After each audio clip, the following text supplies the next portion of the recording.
Welcome to the Intuitive Eating and Body Positivity podcast.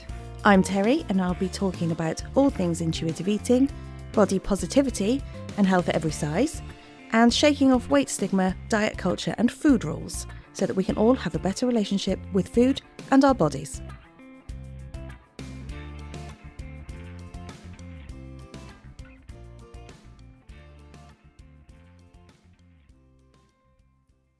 Oh, hello. How are you? You all right? I am good, I think. Nothing much going on again. That's not a bad thing. It's just the usuals, Bit of pool playing, bit of work, bit of coaching, and just nothing to report back on, really. Got to take Luna to the vets in a couple of weeks, though, for some more work. Bless her heart, some more work. But I will update you when that comes around. Fear not. More tales from the Cat Diaries will come soon. Other than that, nothing exciting to tell you about, really.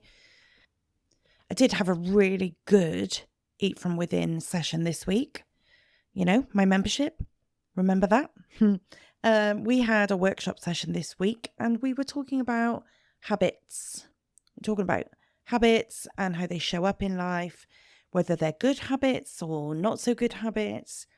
We talked about the things that the ladies would want to build on and the things that they would want to kind of reduce or do away with altogether. And we did a really fun exercise, a really fun activity. It was really good fun. It was. You can listen back to that and you can do the activity yourself as well if you are a member, because the replays go into the members hub. And if you want to join the membership, then that will be available for you to go in and listen to and do the activity yourself too, if you want to. The link's in the show notes, obviously, if you want to come and join the membership. I've got 2 spaces left because I cap it. I cap my members. And I do that so that it stays nice and cozy and very intimate, and so that everybody's got a chance to speak and have a bit of coaching and stuff. So I've got 2 spaces left. So if you want in, I would get in. Do it now. Hit the link and join. Anyway, what we also discussed in this week's session was mirrors. We started talking about one thing and then we wandered off somewhere completely different. And then we landed on the topic of reflections, right? Not the deep, meaningful, journal-y type reflections. I mean, like actual reflections. Looking in the mirror, seeing yourself in a shop window, that sort of thing. And one of the ladies in the group said something I hear pretty regularly. She said, I look in the mirror in the morning and I like what I see. But then I catch my reflection in a shop window later and I don't look like that anymore. I don't look the way I thought I looked when I looked in the mirror in the morning. And then she went on to say how it throws her day, how that makes her feel. And then actually she goes home and she looks in the mirror again and she thinks, well, oh, actually I do look the way I looked this morning. So what's that all about? And I know so many of you will have felt this. You will leave the house feeling quite good about yourself. Maybe you've done your hair. Maybe you've actually managed to find a top that makes you feel put together. And then, boom, you catch sight of yourself walking past a shop window. And it's like, oh, is that what I look like? And I had this just myself this morning. I promise you, I went to town. I went to collect some bits and pieces. And I came out of one shop, turned the corner, looked in the mirror. Not the mirror, the window. Caught sight of myself. I was like, oh, and it took me by surprise because I was like, that's not how I saw myself when I got dressed today. There were bits of me that stood out more than others. My clothes looked different to how I thought they looked. And immediately I had to kind of check in with myself and be like, well, move on, please. Thank you. And what I want to do today is just explain what's really happening here, because there is an actual science behind this and why it happens. And it might just help you to breathe a little bit easier the next time you get caught off guard by your reflection. So let's start in the mirror in the morning. You're getting ready in the morning and you stand in front of the mirror and you think, all right, this will do. You might even give yourself a little nod, a satisfied glance. You stand and you angle yourself one way, and then you turn and you stand and angle yourself a different way, and you're like, all right, I quite like this. Yes, this outfit is working for me today. I look all right. And that moment can feel very reassuring. Even if you've had body image wobbles before, it's a little checkpoint of, I'm all right today. Maybe you don't love how you look completely, but you're at least happy with it. Later in the day, you're walking along the high street, you're minding your own business, and then suddenly you spot yourself in the shop window, and it's a bit jarring. Your proportions look different. You might think you look bigger than you did this morning, or rounder, or slouchier, or maybe you can't put your finger on it, it's just different. Maybe your clothes don't look the way that you saw them this morning. Maybe a body part is now the first thing you saw when this morning you thought it was hidden. It could be anything really. Whatever it is, it feels like the confidence that you had when you were getting dressed, when you looked in the mirror this morning, disappears really quickly. And then the question creeps in. Which version of me is real? Which one do I believe? And the short answer is none of them. Neither of them is telling the full truth. And also neither of them is lying. You just can't trust a mirror or a window. That's what this comes down to. But let me tell you the kind of nerdy but useful bit, right? We're getting science now. All science, bro. Mirrors are all different. Windows are all different. No two mirrors or windows will give you the same reflection. And that's because of lots of different factors. Mirrors are essentially designed to reflect light back to you. So a standard household mirror, for example, is made of a piece of glass with a thin layer of reflective material behind it. And it's usually aluminium or silver. That's aluminum for my US-based listeners. I don't know why I thought of that. I don't know why that came to mind when I was writing this, but I was thinking, some people are going to go, Terry, it's not aluminium. Well, it is. It's aluminium. Anyway, back to the topic. It's a piece of glass with a thin layer of something behind it, which is usually aluminium or silver, and it's usually painted onto the back. And that layer is actually what causes the reflection. That's what creates the reflection. The glass is just there to protect it. So when you stand in front of the mirror, the light bounces off that reflective coating and back into your eyes. So you will see a fairly crisp, evenly lit version of yourself. It's clear, and because you're still and you're facing it head on, you get a direct view of yourself. You are probably standing in your usual lighting with a familiar background, and maybe you're stood in your usual favourite angle pose without even thinking about it. We've all got ways that we like to stand when we look in the mirror to decide whether we feel good about ourselves or not. We tend to place mirrors in spots where we like the look of ourselves too. You would not put a mirror in a position where it's badly lit and you can't quite see yourself and you have to stand really close to it to get a full length view because it's in a tiny little space. You're not going to put a mirror somewhere like that. You're going to put it somewhere where the lighting works for you. You've got space. It's an angle that is comfortable for you. It's got space around it. Did I say that? I can't remember. But over time, what happens is we get used to seeing ourselves in that exact spot, in that exact way. And that's what makes that version feel normal or flattering. So it's not that the mirror is lying or telling the truth, either which way. It's just showing you the version that you have become more familiar with. So now let's look at shop windows or car windows or anything glass that is not a mirror. Glass on its own is only partially reflective. Glass is actually designed to let light through it, not bounce back at it. So when you catch your reflection in a window, what you're seeing is this weird mix of light bouncing off the glass and light passing through the glass.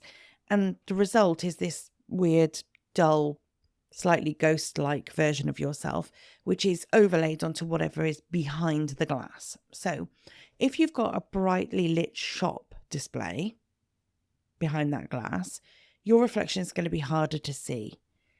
If the lighting behind that glass, say inside the shop, is low, if it's darker in there, if there's a dark backdrop and it's brighter outside, then your reflection might look more visible, but still distorted because it's glass.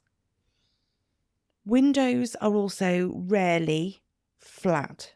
They look flat, you think they're flat, but they're not. They can be ever so slightly curved or rippled, and especially in older buildings or older commercial displays, that curve or rippling in the glass might stretch or squash what you see. So, when you go to the fair and you go to a fun house and they've got the house of mirrors, I don't even know what that's called. Is that just called the fun house? I don't know. But when you go in there and there's all these different mirrors, and some make you look really tall and some make you look really short and some make you very thin and some make you very fat and some make you look a bit wonky and make you look like you're an S shape or something, or they make your head look like it's half the length of your body, that sort of thing. That's because what they've done with those mirrors is they've distorted the shape of the mirror, so it's not completely flat. And that is what gives you the distorted view.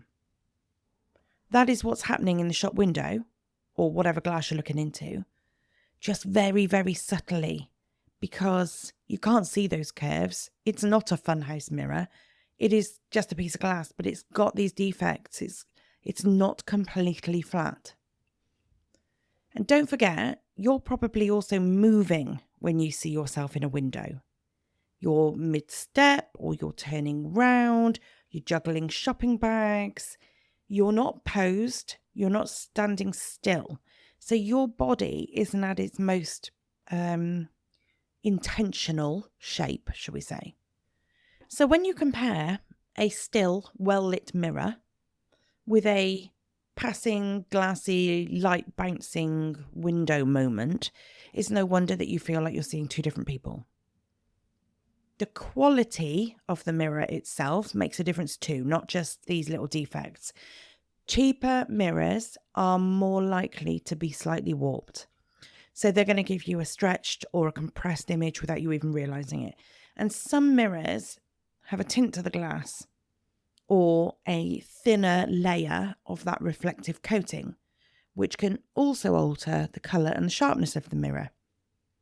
Higher quality mirrors tend to give you a more accurate, consistent reflection, whereas the older ones, the budget ones, they might subtly distort your image without you even noticing it. It's just enough to influence how you feel about what you see, though. So, your brain then has to try and make sense of all of this. And more often than not, it gets it wrong. Your brain does not like surprises. So when it sees that second version of you in the shop window, it starts trying to work out what is going on. It's suddenly going, hang on, you didn't look like that this morning. Have you actually changed? Have you let yourself go at some point in the day? Do you actually look like this all the time? And the mirror this morning was lying. If you've ever struggled with your body image, which I'm assuming you possibly have since you're here listening to this podcast, especially in diet culture where, your body is something to control and monitor and check all the time, then that questioning that your brain is doing, trying to figure out what reflection is really you, then that becomes a bit overwhelming. And it's just confusion. Your brain is comparing two different data sets. data sets that were captured in totally different conditions.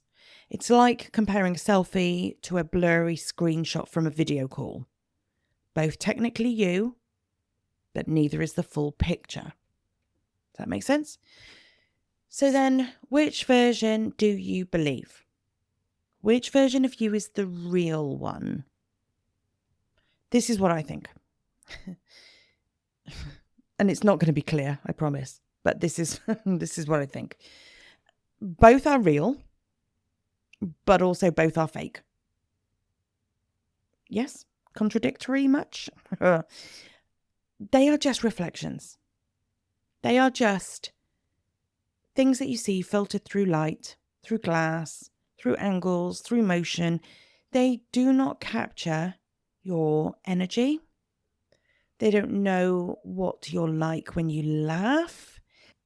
They don't show how you light up when you're talking about something you love. They don't reflect your kindness and your strength and your softness. They don't feel your energy coming off you.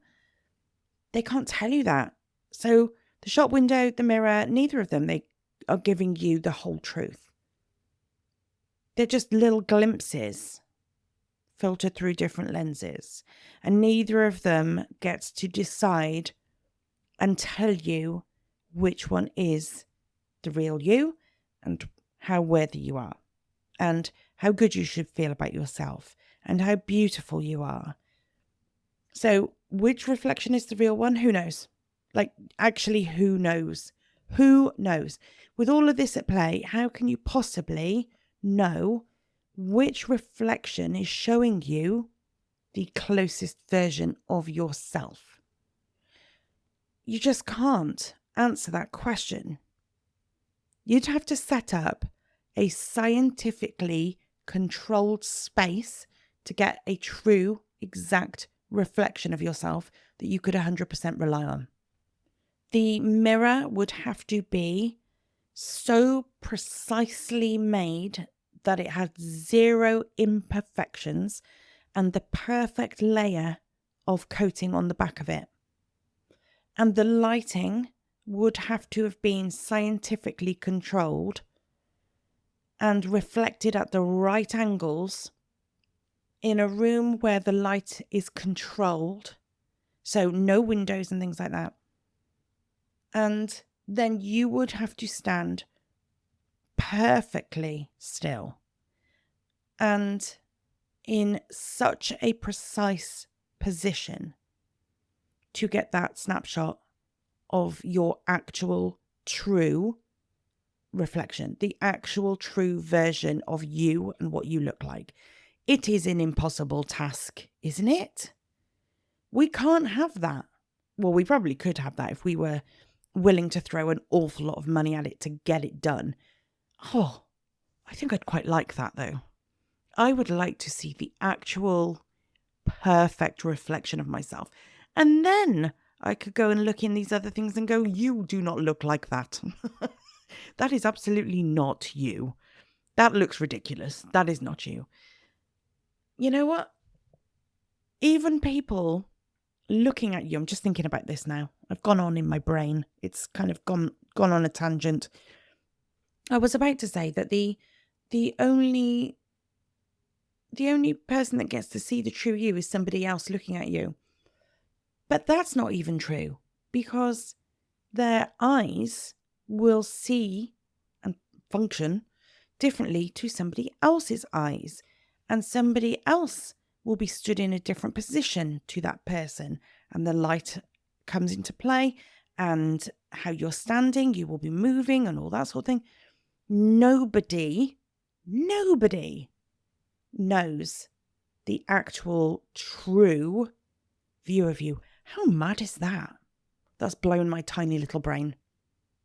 Oh, well, that's gone further than I thought this episode was going to go. That's interesting, isn't it? That's interesting. So, to get an actual 100% reliable view on what you look like, you'd have to throw a load of money at it. If you do that, please let me know how it goes. I'd like to know. And then I'd like to know where you can do it and how much it costs. So, yeah, Let me know. Oh, who works in a lab that could do this? Okay, this has gone on too far now. Let's rein it in a bit. So let's go back to our household mirrors. For those of us who do not have the money and scientific resources to set up that experiment, how about you choose the one that you like the most and you believe that one? So for me, my bedroom mirror, when I get ready in the morning, if I feel good, that's what I'm believing. I believe that over the shop window that I accidentally looked in. I am believing my bedroom mirror, and then I am dismissing the rest of them as poor, unreliable variations of myself. And that is what I would like you to do. Choose the one that makes you look and feel. That's more important. Choose the one that makes you feel the best version of yourself and go with it. You don't need to compare to the other ones. You don't need to. Just know that when you looked in that mirror earlier in the day, you felt happy and you were happy with what you looked like and you felt good and you felt confident. Go with that. I hear this all the time, right? I hear it all the time from clients and members.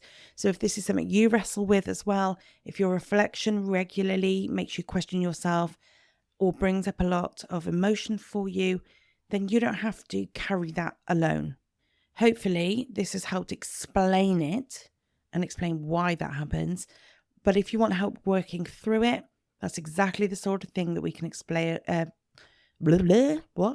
we can explore in coaching or in the membership. Sometimes you just need a safe space to unravel your thoughts and find a new way of working through the stuff. And that is what I have for you. So the links are in the show notes there. But next time you catch yourself in the mirror and you think, I look nice today, and then hours later, the shop window tells you something otherwise, then pause. You haven't changed. You're still the person you were this morning. The window just did not get you in your best light. That is all. Now, you know what I didn't do last week? I didn't do listener comments, did I? I have just gone and had a little look at what I've got. I've got some lovely comments lately. So nice. I love hearing from you, especially if you listen and you comment regularly, because it's nice to know that you're listening to more than one episode, for starters. But it's nice to know you're there, and it's nice to know that you're there regularly. I love it. Even I've got a few messages that are like, this resonates with me so much. And that's still what I want to hear. You know, it doesn't have to be a massive message full of deep and meaningful thoughts. Just send me a little message. It's lovely. Looking at the comments, what have we got? Right. Thank you for your message. You said something that resonated with me. I dwell on the fact that I don't make peace with food and eating for comfort when I was younger. And you said something like, that just wasn't my story. When I start beating myself up, I remember that it just wasn't my story. So I know what this is relating to. This is from the What I'd Say to My 10-Year-Old Self episode.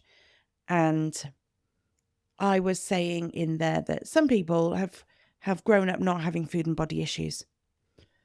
And when you get older, it's hard to understand that. As a person who has eating and body image issues, it's hard to see that somebody else doesn't have that. Somebody doesn't have the food and body issues that you do.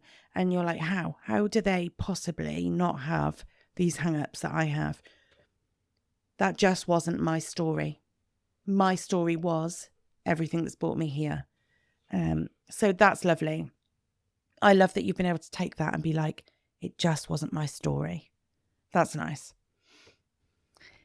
What else? Sarah, I have just listened to your podcast and it made me laugh out loud when you said something like not actually rolling from the counter. Thank you. I needed this today. So I was saying how we'd been to a social club when I was younger. We used to go there regularly. And I used to like a fizzy drink and a roll off the counter. And then I was like, not actually rolling off the counter.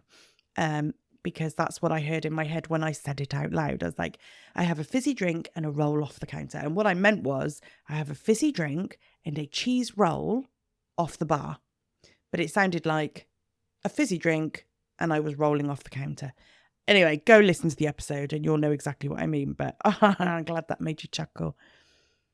Oh, Tasha, somebody said to me recently that I was looking well. That's lovely.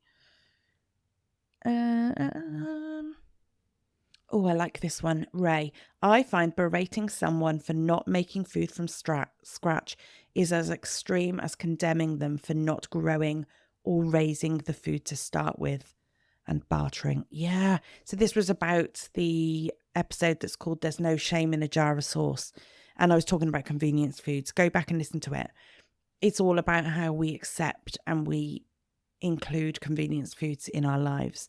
And so Ray is saying that when you berate somebody for not making a meal from scratch, it's as extreme as condemning them for not growing the food in the first place. That is such an interesting take on it.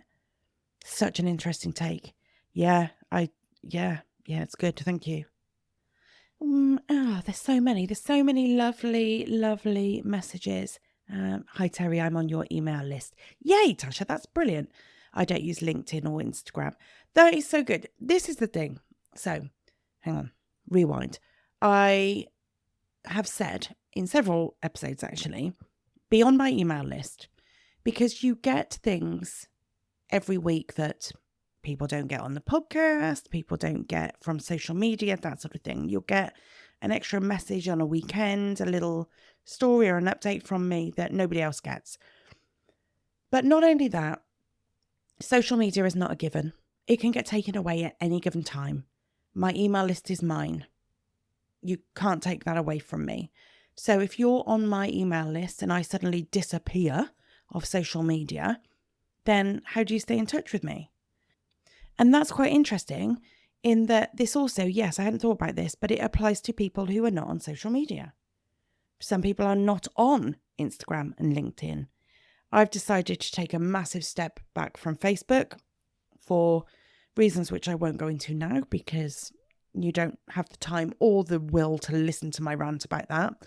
But if you are not in the places I am, how do you stay in touch with me? So please do join the email list if you're not there yet. The link is in the show notes. You can just add your first name and your email address and I will send you the weekly emails. Easy as that. And on that note, I will be going and you will be free to go off and sign up for my email list. Okay? I will speak to you next week. Take care of yourselves. I look forward to hearing from you. In the meantime, Terry Pugh, over and out.